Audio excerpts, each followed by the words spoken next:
You Frank?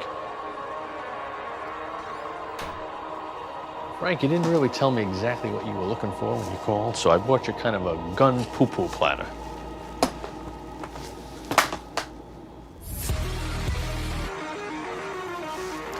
We got you 357 Magnum, nickel finish, 6-shot, 8-inch barrel, 357, so you know it's got some punch to it. Old school. Walther P38, German, 9mm, made during the Second World War. I mean, who knows how to kill people better than the Germans, right? You know it's got to be good. You're not a Jew, Frank, are you? I'm just asking because, you know, I brought up a German gun. Okay, hey, maybe you're looking for something that's a little bigger, a little more firepower. See what we got that may strike your fancy here.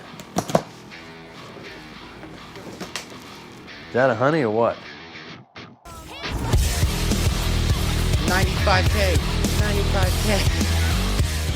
Army, today I'm conducting a little experiment, and it is with this girl, Chevreuse. Chevreuse right now is actively on the Kinich and Raiden banner, and through some research funds, I obtained this. Now most people care about this C6 because it is absolutely insane, giving 60% pyro and electro damage bonus to all team members, but what I am more interested in is her C4. And basically what it does is when she uses her burst, she is able to shoot 3 of her gunshots back to back. And so, I was wondering, what would a DPS Chevreuse be like? Chevreuse is a very interesting character in this game. She basically made the practically useless reaction of Overload into an absurdly good reaction, solely due to her buffing capabilities. Through her talent, she is able to shred Pyro and Electro Res by 40%, which is absolutely ridiculous. And with her C6, she's now also able to give damage bonus. So she just gives a ton of buffs for Overload teams. For a DPS build of Chevreuse, we will be using her in an Overload team. And what I had in mind for this was using Raiden alongside her. Chevreuse, in order to be a DPS, needs to get her burst off, but she has a pretty high energy cost, so Raiden being able to mitigate these with her burst will allow Chevreuse to be more invested into being a DPS. Although Raiden will help with her energy problems, it still really won't help Chevreuse with her damage. What I had in mind was using Miko. Miko doesn't provide insane buffs or anything, but what she does provide is nice off-field electro application, which Chevreuse really wants in order to have her talent constantly proccing. And also, this is an excuse to run Raiden and Yai in the same team. And the last member is going to be an off-field Pyro, so there is only one character that can possibly fulfill this requirement. DPS Chevreuse also is not a horrible idea right now, because she has the Fantastical Blessing, which basically just gives her more stats than average. So right now, like with my 70 crit rate, 200 crit damage, 81 pyro damage bonus build with Staff of Homa, she has 2,300 attack, which is pretty good. These are my artifacts, in case you care. They're not like insane or anything, but it still will get the idea across. I also should probably mention with this team that I have a C2R1 Raiden, so her damage will definitely be more inflated than your average C0 Raiden, but this team will still perform quite well.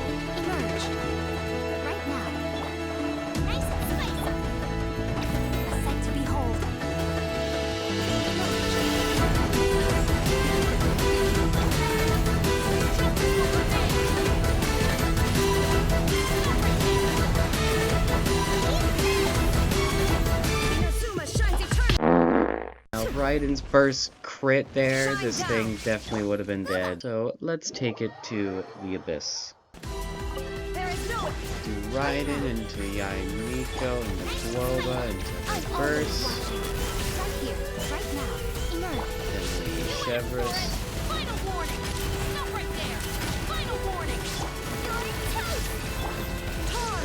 Raiden.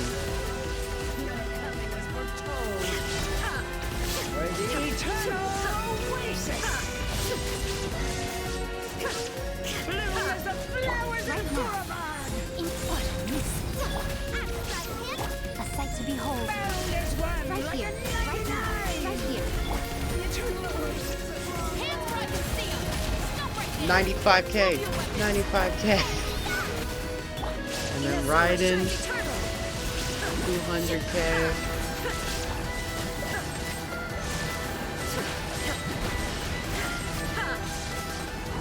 Boom. Shoot him.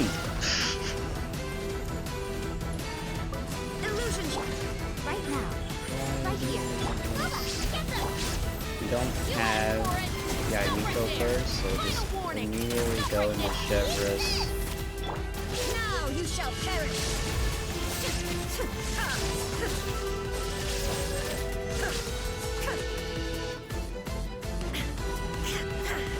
Shine down.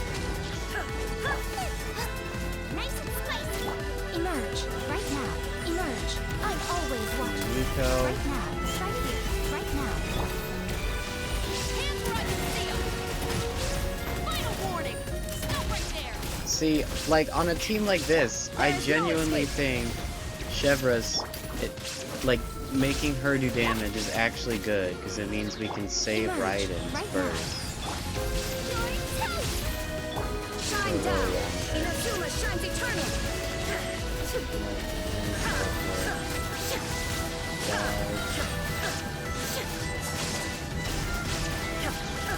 They're probably. Emerge. Right here. Let's just finish it with Chevreuse. Boom! Boom! It's so funny. There is no emerge right now. Emerge. Nothing lasts forever. Right here, right now.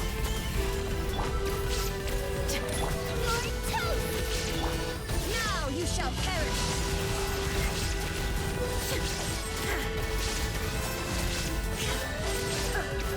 Illusion shattered. Right here. Nice and spicy. I'm always watching. Right now.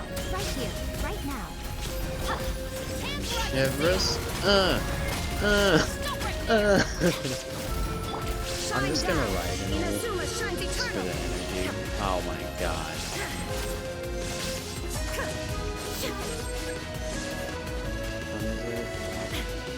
What is it? Jellyfish. Right here, right now. Emerge. The team's energy's kind of messed up a little bit. Right here. Emerge. Right now. Now you shall perish.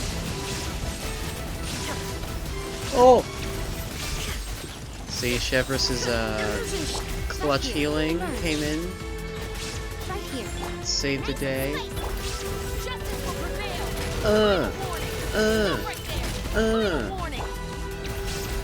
Yaimiko finishes it off.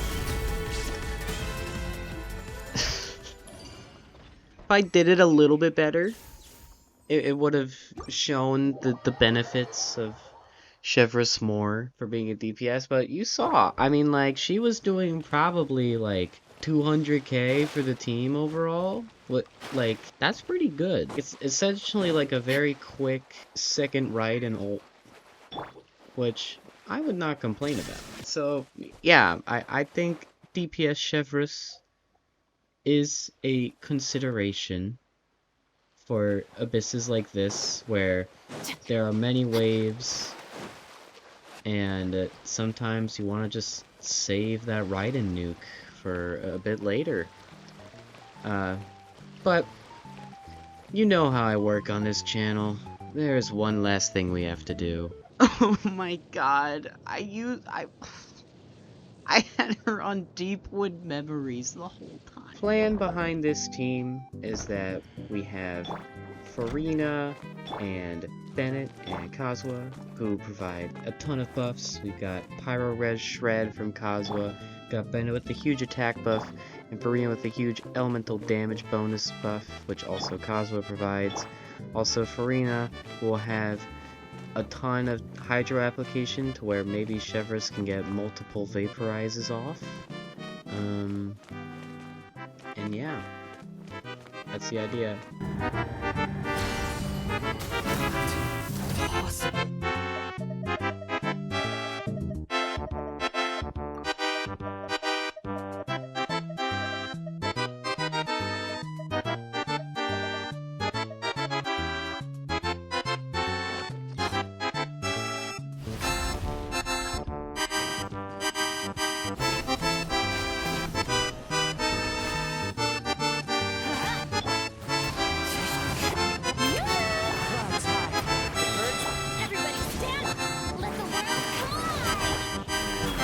Chevreuse.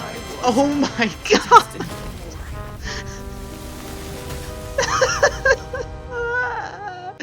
I can't even shoot the gun. Whatever. It's too strong. It's too. The people can't. You can't handle it. Scaramouche is too weak.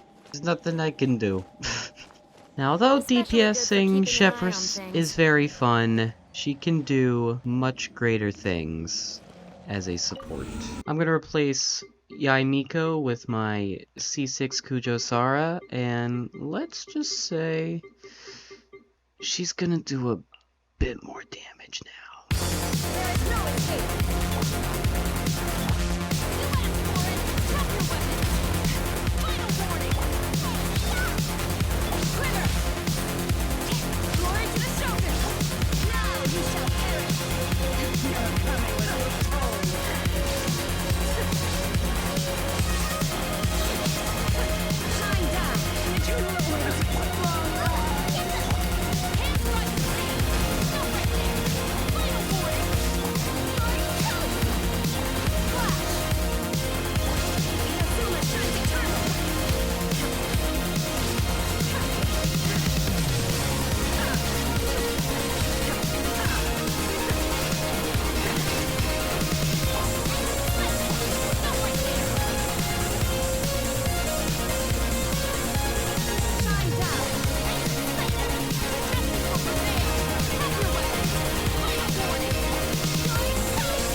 So as you can see, Chevreuse can also, when utilized in her intended role, also perform incredibly well. She genuinely is one of the strongest supports in the game, and there is no question about it, especially when you get her C6. But like, you don't even need it. Like, her at C0 is completely functional and still gives like a reason for you to use overload teams like in the game now, which is very cool. The reason she's able to be built like a DPS is because like her artifacts do not matter. To get all her buffs is very easy and consistent.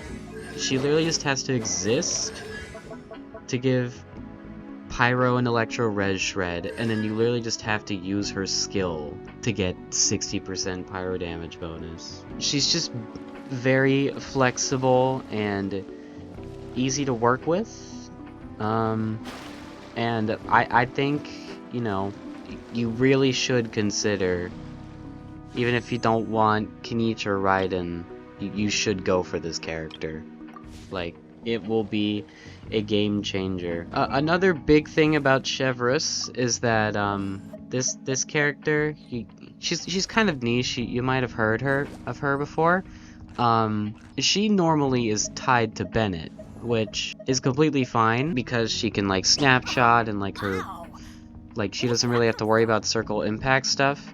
But Chevreuse can replace Bennett in those teams, and that means you can use Bennett on another team that needs attack buffing. Like, for example, I used an Arlecchino team on the first half. Like, she was able to get Bennett on her team because of Chevreuse. Like, if I didn't have Chevreuse, that Raiden team, it would have needed Bennett, like, easily. So yeah, that's gonna conclude this little video. I hope you guys enjoyed. And also, subscribe